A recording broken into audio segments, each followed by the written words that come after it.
I walked into a silent house on my graduation day to find a microwave meal and a text. A week prior, they hired a drone for my sister's party. I didn't yell. I just left. Then my uncle texted, "Why is your dad panicking about the trust fund?" Before we continue today's story, we have an urgent announcement to make. Due to technical issues, we are pivoting towards another channel.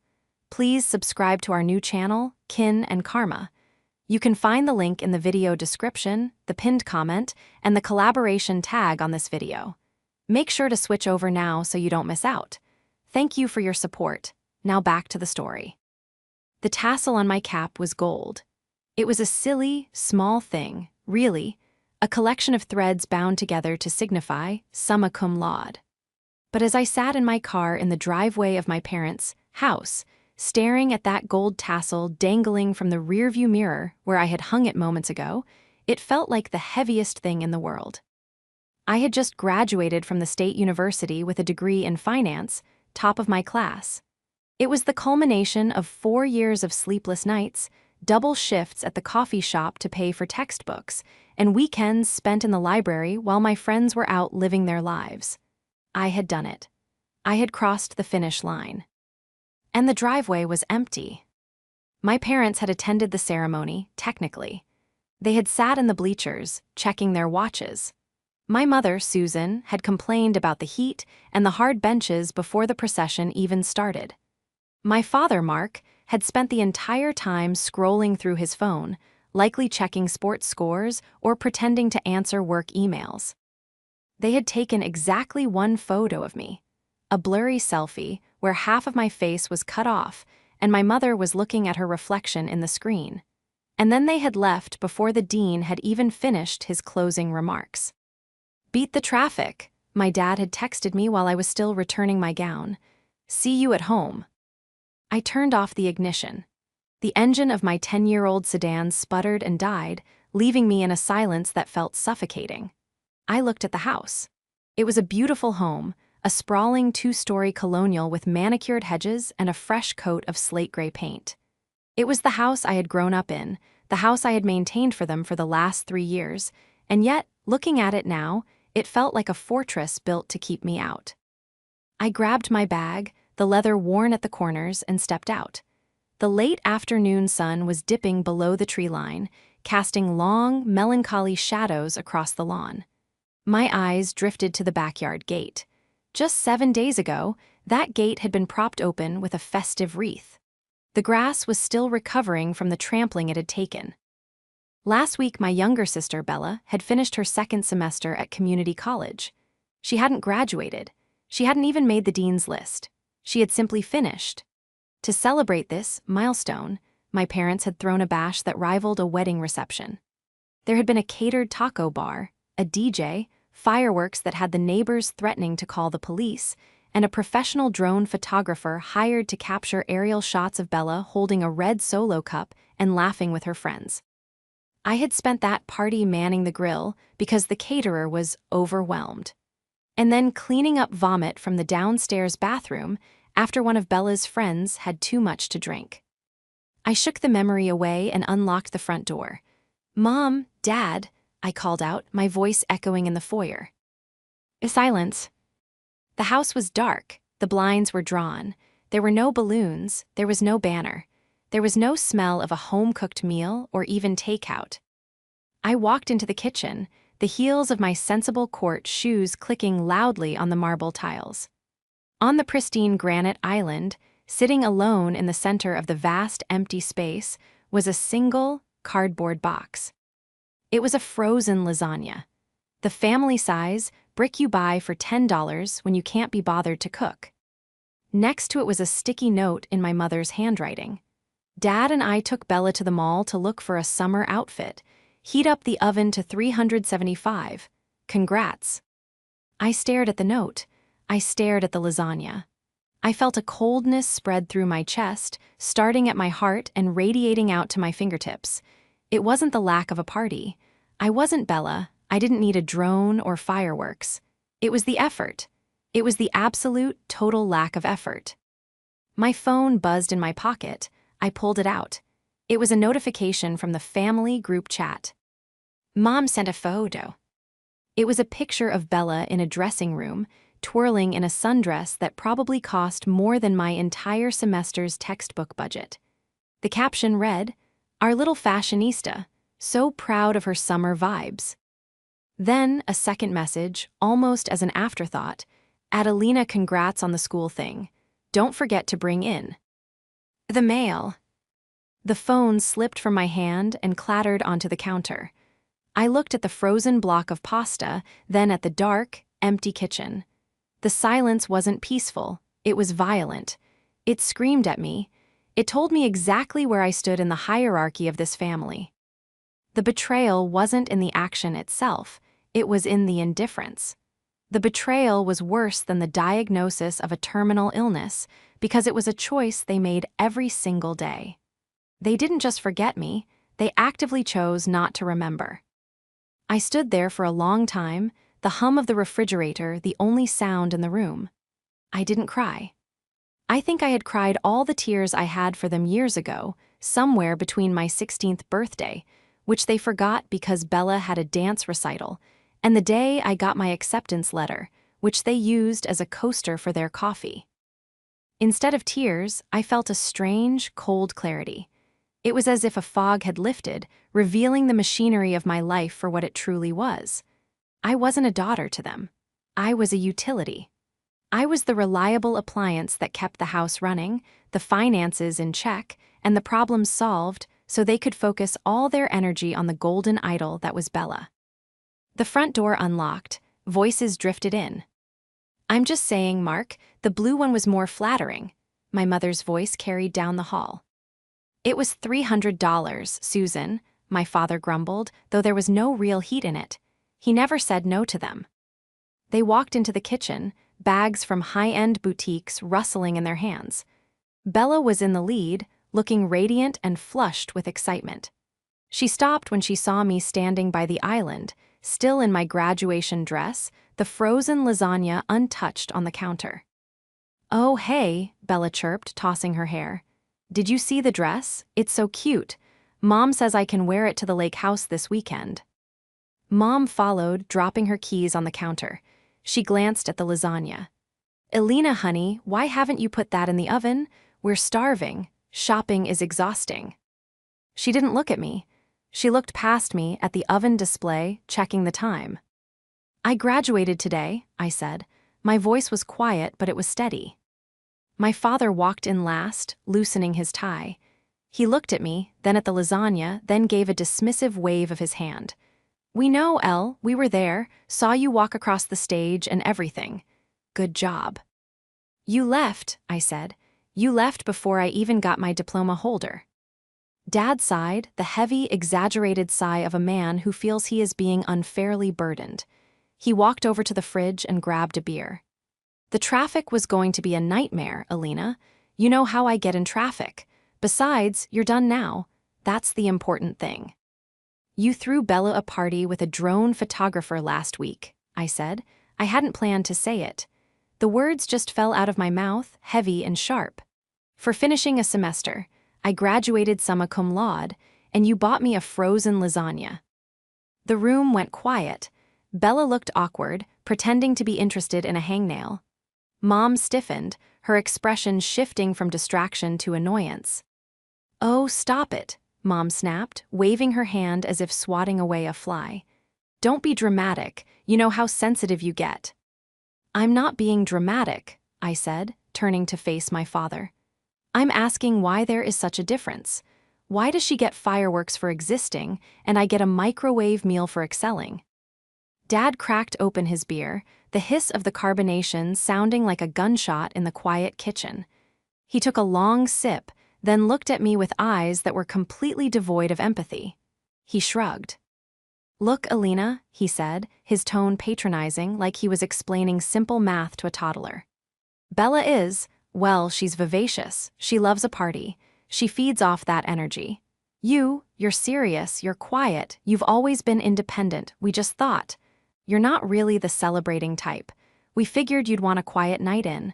We were trying to respect your personality." Respect my personality. It was such a seamless lie. It was the narrative they had constructed to justify their neglect. Alina doesn't need anything because Alina is strong. Alina doesn't want attention because Alina is quiet. I see, I said. And I did see, finally. Well, Mom asked, tapping her manicured nails on the granite. Are you going to put the lasagna in, or do I have to do everything around here? I looked at her. I looked at the woman who had given birth to me, who was currently looking at me not with love, but with the expectation of a master addressing a servant. No, I said. Excuse me, Mom blinked. No, I repeated, I'm not putting the lasagna in. I turned around and walked out of the kitchen. Alina, don't you walk away from me. My father's voice boomed, the authority finally kicking in now that his comfort was threatened. Get back here and make dinner. I ignored him. I walked up the stairs, my heart pounding a rhythm against my ribs. I went into my room, the room I had painted myself, the room where I had studied until my eyes burned, and I pulled my suitcase from the closet. I didn't pack everything. I didn't have time. I packed the essentials.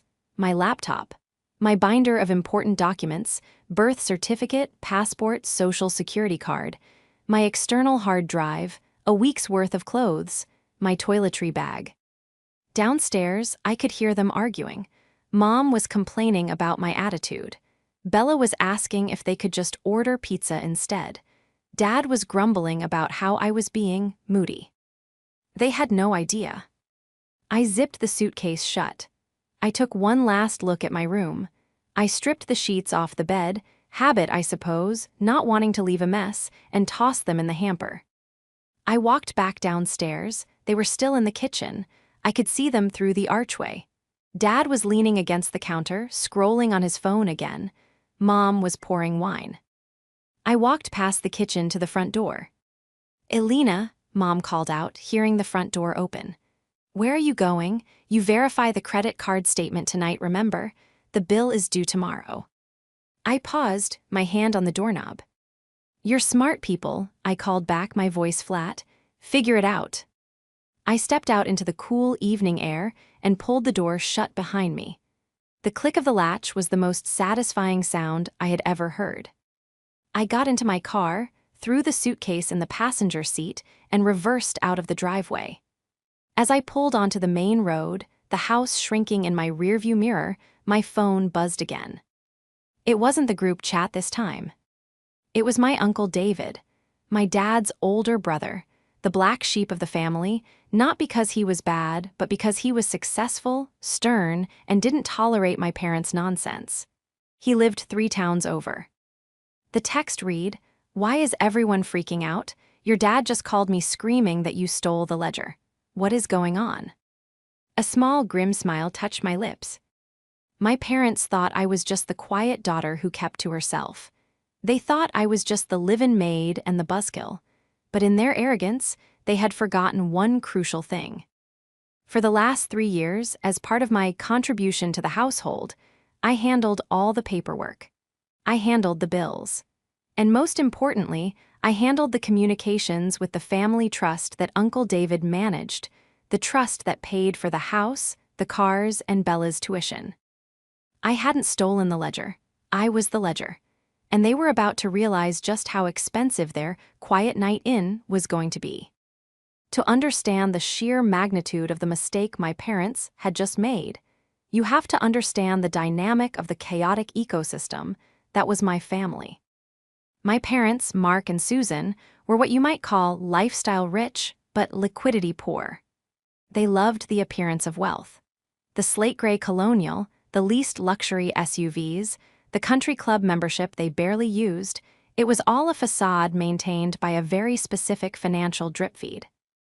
That drip feed came from my grandfather's estate, now controlled by Uncle David.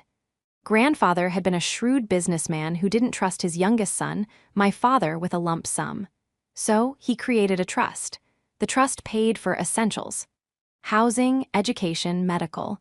It did not pay for vacations, designer clothes, or drone photographers. However, my parents were masters of creative accounting. Or rather, they forced me to be the master of it. Since I was 19, the deal was simple. I lived at home rent-free while I finished my degree, and in exchange, I managed the household administration. At first, I thought this meant chores. I quickly learned it meant shielding my parents from reality. I was the one who itemized the receipts for Uncle David's quarterly audits. I was the one who had to creatively categorize Bella's educational trips to Cabo spring break as cultural enrichment seminars on the expense reports. I was the one who logged into the portals, paid the utilities, and juggled the credit cards to keep their credit scores from tanking. I did it because I was young, I was scared, and I thought that if I was useful enough, they would finally love me. If I saved them enough money, maybe they'd spend a little of it on me. But they never did. The antagonist of my life wasn't a villain twirling a mustache. It was the two-headed monster of my parents' narcissism. Susan was the architect of the favoritism. She saw Bella as an extension of herself, beautiful, bubbly, and destined for a life of leisure. Bella was the doll Susan liked to dress up. I, on the other hand, looked like my father's side of the family: dark hair, sharp features, serious eyes. To Susan, I was staff. I was there to make sure the stage was set for her and Bella to shine. Mark was the enforcer. He was a weak man who masked his insecurity with bluster. He didn't care about the details, only the results. As long as the internet worked, the fridge was full, and Uncle David kept signing the checks, he didn't care how it happened. He treated me with a mix of indifference and annoyance, like I was an IT guy he couldn't fire because I was the only one who knew the passwords. And then there was Uncle David. David was the only person in the family who terrified my father. He was a retired corporate litigator, a man who viewed emotions as inefficiencies. He controlled the purse strings. If he suspected fraud or misuse of funds, he had the power to freeze the assets immediately. My parents had spent years terrified of David finding out about their spending habits. They relied on me to be the buffer. They relied on my meticulously prepared spreadsheets to keep David happy and the money flowing. Tonight, however, the buffer had just driven away. As I merged onto the highway, heading toward the only place I knew I could go, my phone rang.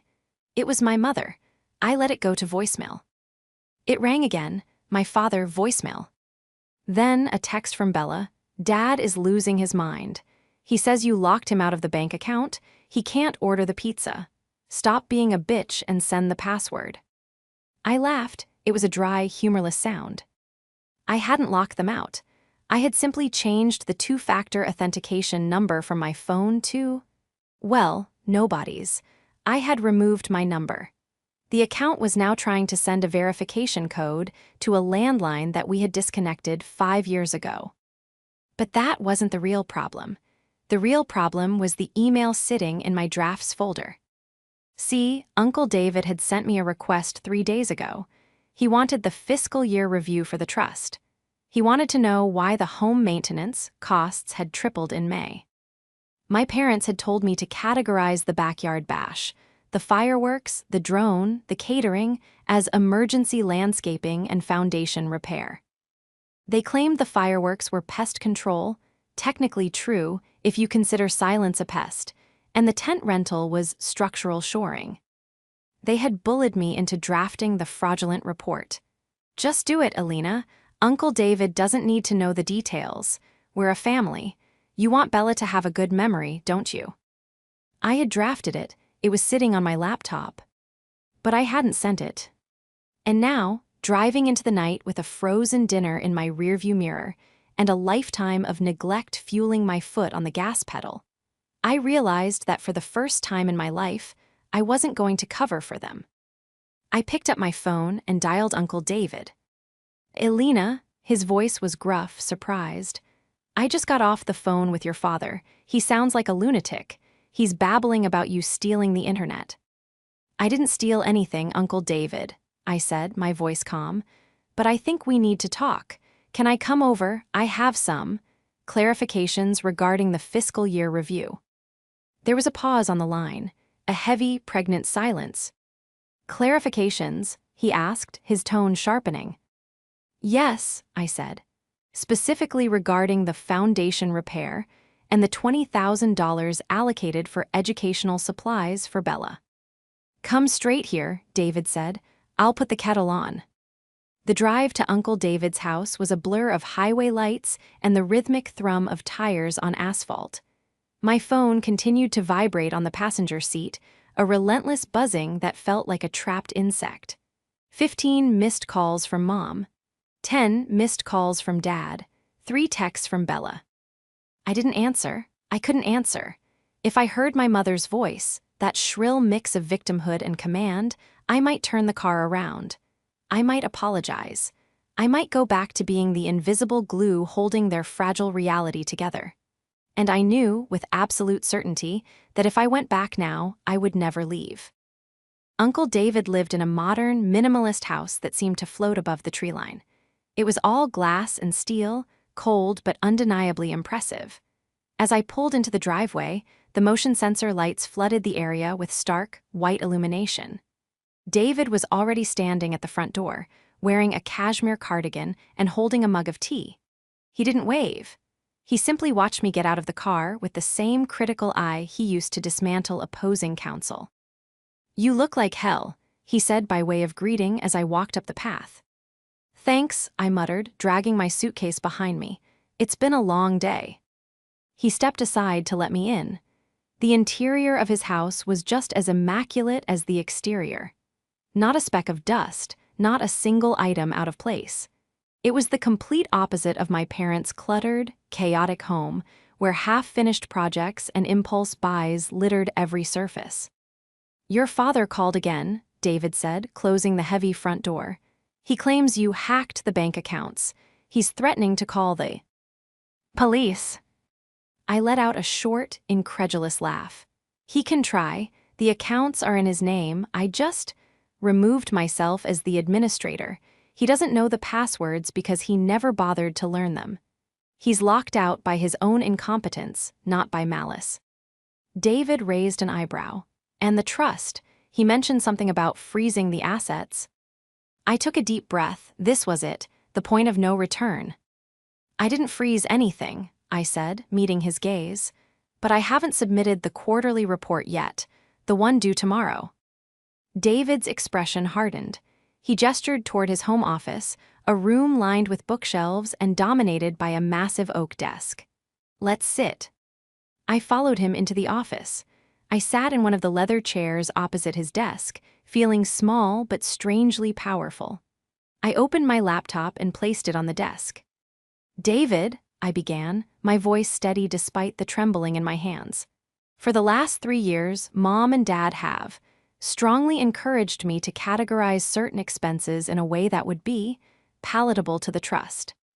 David leaned forward, his eyes narrowing. "Explain."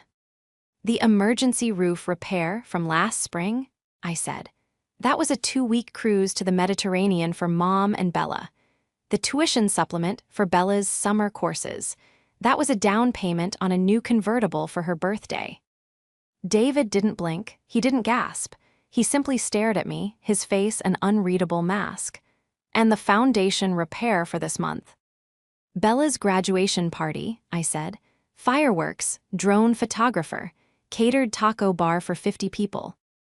"I see," David said quietly, "and you helped them do this." "I was 19, I said, my voice cracking slightly. "I was living under their roof. They told me it was creative accounting. They told me everyone does it. They told me if I didn't help, we would lose the house." David sighed, rubbing his temples. "And today, what changed today?" "I graduated," I said. "Summa cum laude, top of my class in finance. And they gave me a frozen lasagna and left me alone in the house." David looked at me for a long moment. Then, slowly, a grim smile spread across his face. It wasn't a warm smile. It was the smile of a shark that had just scented blood in the water. "Open the laptop," he said. "Show me everything."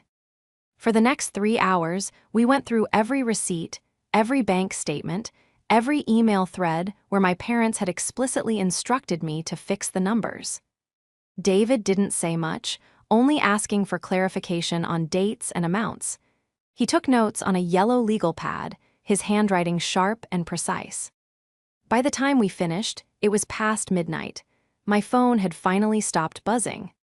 "This is substantial," David said, leaning back in his chair. "This is fraud, Alina, pure and simple. They have misappropriated over $200,000 of trust funds in 3 years." "I know," I whispered. "I'm sorry, I should have told you sooner." "You were a child," David said firmly. "And you were being manipulated by 2 people who should have protected you. You are not the villain here, Alina. You are the witness." He picked up his phone. "I'm going to make a call. We need to secure the accounts before they do any more damage. And tomorrow we are going to have a family meeting." The next morning, the sun rose with a cheerful brilliance that felt mocking given the storm that was brewing. I had slept in David's guest room, a restless sleep filled with dreams of drowning in spreadsheets. When I walked into the kitchen, David was already dressed in a suit, sipping coffee and reading the news on his tablet. "Eat," he commanded, sliding a plate of toast and eggs toward me. "You'll need the energy." "What's the plan?" I asked, picking at the toast. "We are going to your parents' house," David said. "I have summoned them. I told them we need to discuss the technical difficulties with the bank accounts." "They're going to scream," I warned. "Let them," David said calmly. "Screaming doesn't change the numbers." We drove to my parents' house in David's sleek sedan. When we pulled into the driveway, I saw my father's SUV parked haphazardly on the lawn, as if he had come home in a rage the night before. The front door was unlocked. We walked in. The house was a mess. There were takeout boxes on the coffee table, wine glasses with lipstick stains on the counters, and a general air of panicked disarray. "Alina." My mother appeared at the top of the stairs, wearing a silk robe and looking like she hadn't slept. Her hair was wild, her eyes rimmed with red. Behind her, Bella peeked out from her bedroom door, looking scared. "You ungrateful little brat," Mom shrieked, descending the stairs. "Where have you been? Do you have any idea how worried we were? And the bank, your father has been on the phone with the bank for hours. They won't let him in without the code." "Susan," David's voice cut through her tirade like a knife. Mom froze. She hadn't seen him standing behind me in the foyer. Her face went pale. "David," she stammered, pulling her robe tighter. I didn't know you were coming. We're just having a little domestic dispute. Teenage rebellion, you know how it is." "Alina is 22, Susan," David said coldly. "And she is a college graduate, hardly a teenager." My father emerged from his study, looking disheveled and frantic. He saw me and his face twisted into a snarl. "You," he roared, pointing a shaking finger at me. "Give me my phone. I need the code, now." "Sit down, Mark," David said. It wasn't a suggestion, it was an order. My father blinked, his momentum faltering. He looked from me to David, sensing the shift in power. "David, she locked us out. She's trying to sabotage us." "She didn't lock you out," David said, walking into the living room and taking a seat on the sofa. "She resigned, and because you are incompetent, you don't know how to run your own household. Now, sit." My parents sat. They huddled together on the love seat, looking like 2 children called to the principal's office. Bella crept down the stairs and sat on the bottom step, watching with wide eyes. "Alina has brought some discrepancies to my attention," David began, opening his briefcase and pulling out a file. "She's lying," Mom blurted out immediately. "Whatever she told you, it's a lie. She's jealous of Bella. She's always been jealous." David ignored her. He pulled out a piece of paper. "This is an invoice for foundation repair, dated May 15th. Amount, $12,000. The contractor listed is Sky High Productions." My father went white. "Now," David continued, his voice devoid of emotion, "I looked up Sky High Productions. They are not a foundation repair company. They are a drone photography and event planning service." "That must be a mistake," Dad stammered, sweating profusely. "A clerical error. You know how Alina is with the paperwork. She gets confused." "I don't get confused, Dad," I said, speaking up for the first time. My voice was stronger than I expected. I have the emails. You sent me the invoice with the subject line, "Hide this under house stuff." You little snake, Mom hissed, lunging forward as if to grab me. Sit down, David barked. Mom recoiled, shrinking back into the cushions. This is not just about a party, David said, pulling out another stack of papers. This is about a pattern, the roof repair, the medical expenses, the tutoring. It's all fake. You have been siphoning money from the trust to fund a lifestyle you cannot afford. We're family, Mom cried, tears streaming down her face now. David, please, we just wanted the girls to have the best. Is that a crime, wanting the best for your children? For one child, I corrected her. You wanted the best for Bella. I got a frozen lasagna. Oh, get over the lasagna, Dad shouted. It's pasta, who cares? I care, David said. And the trust cares. The trust has strict stipulations, Mark. Funds are for essential maintenance, education, and health, not for parties, not for designer clothes, not for vacations. We can pay it back, Dad said quickly, desperate. We'll refinance the house, we'll make it right. The house belongs to the trust, David said. You can't refinance it, and you don't have the income to pay this back. You're broke, Mark. Without the trust, you are destitute. The silence that followed was deafening. My parents looked at each other, the reality of their situation finally crashing down on them. My parents were cornered animals, and like any cornered animal, they lashed out. This is all her fault, Mom screamed, pointing at me. She set us up, she's been planning this, she's been hoarding the money, probably. Check her accounts, David. She's the one with the finance degree, she's been skimming off the top. It was a pathetic attempt at deflection, but it stung. Even now, faced with irrefutable proof, they couldn't take responsibility. They had to make me the villain. David didn't even look up from his papers. I have already audited Alina's personal accounts. She has less than $2,000 to her name. Most of her earnings went to paying your utility bills when the trust allowance ran out for the month. Bella stood up from the stairs. Wait, she said, her voice trembling. Mom, you said the party was a gift from Grandma's estate. You said it was my inheritance. It was, Mom lied, turning to Bella with a desperate smile. It was, honey. Uncle David is just being mean. He's always been jealous of your father. There is no inheritance for you, Bella, David said bluntly. Not until you turn 25, and even then it is contingent on completing a 4-year degree, which, according to these transcripts, you are not on track to do. He pulled out another paper. Community college transcript, 1.8 GPA, 3. Withdrawals, 2 incompletes. Bella's face crumbled. She looked at our parents. You said you handled my grades. You said you talked to the professors. We did, Dad said. They're just difficult people.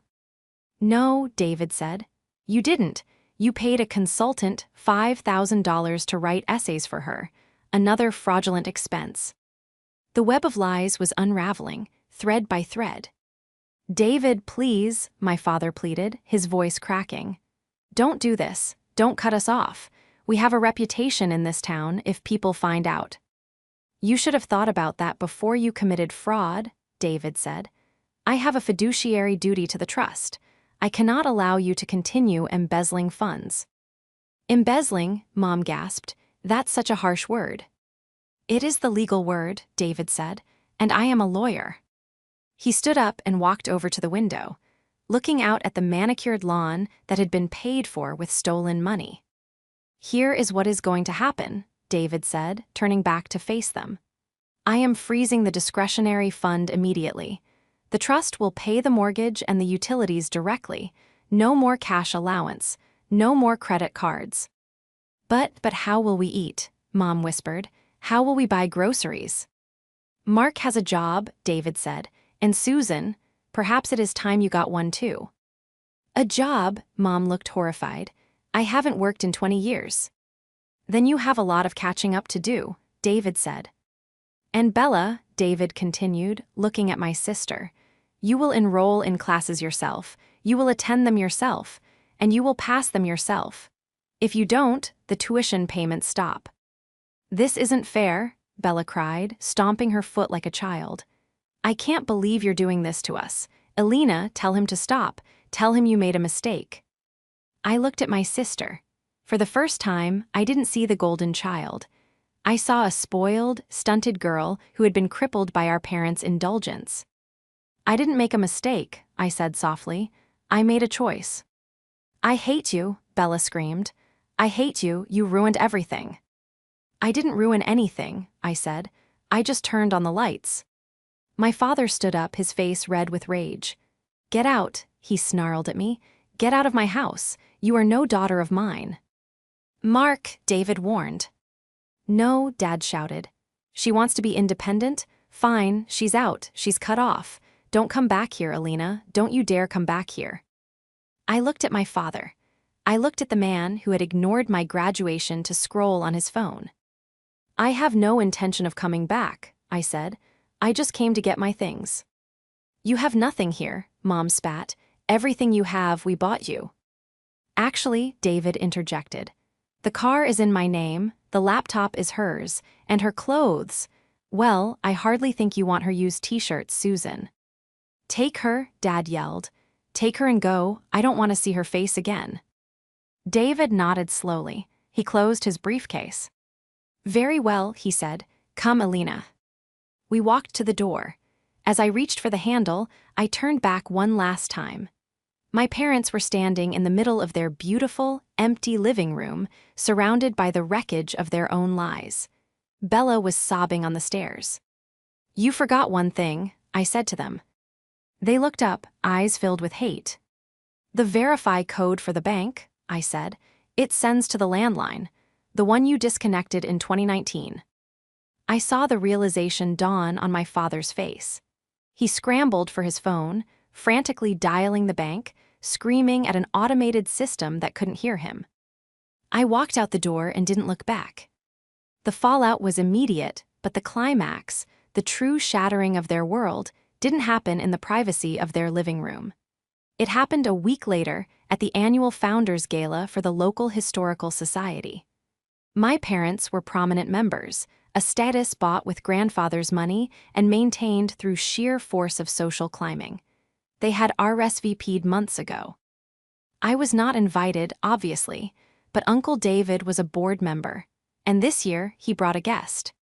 I wore a dress I bought with my own money, a sleek, dark blue sheath that made me feel powerful. David wore his tuxedo like armor. We walked into the ballroom, the crystal chandeliers glittering overhead, the air thick with the scent of expensive perfume and old money. My parents were there, holding court near the bar. They looked strained. My mother's smile was too bright, her laughter too loud. My father was gripping his drink like a lifeline. They were putting on a performance, pretending everything was fine, pretending the credit cards hadn't been declined at the grocery store that morning. When they saw us, they froze. The color drained from my mother's face. My father took a step back, almost knocking over a waiter. David led me straight to their circle.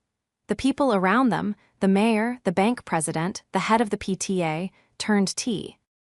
Oh, greet David with genuine respect. David, the bank president boomed, shaking his hand. Good to see you, and who is this lovely young lady? This is my niece, Alina, David said, his voice carrying clearly over the gentle hum of conversation. She just graduated summa cum laude in finance. I'm very proud. The group murmured their congratulations. My parents stood silent, their smiles fixed and brittle.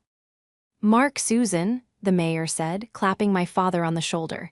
You must be bursting with pride, top of the class, that's quite an achievement. Yes, my father managed to croak. Yes, very proud.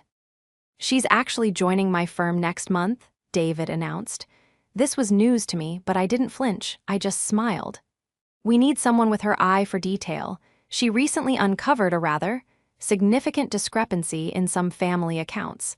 Saved us a fortune. The air in the circle changed instantly. The smiles faltered. The bank president's eyes narrowed slightly. In this world, financial impropriety was the ultimate sin. Is that so?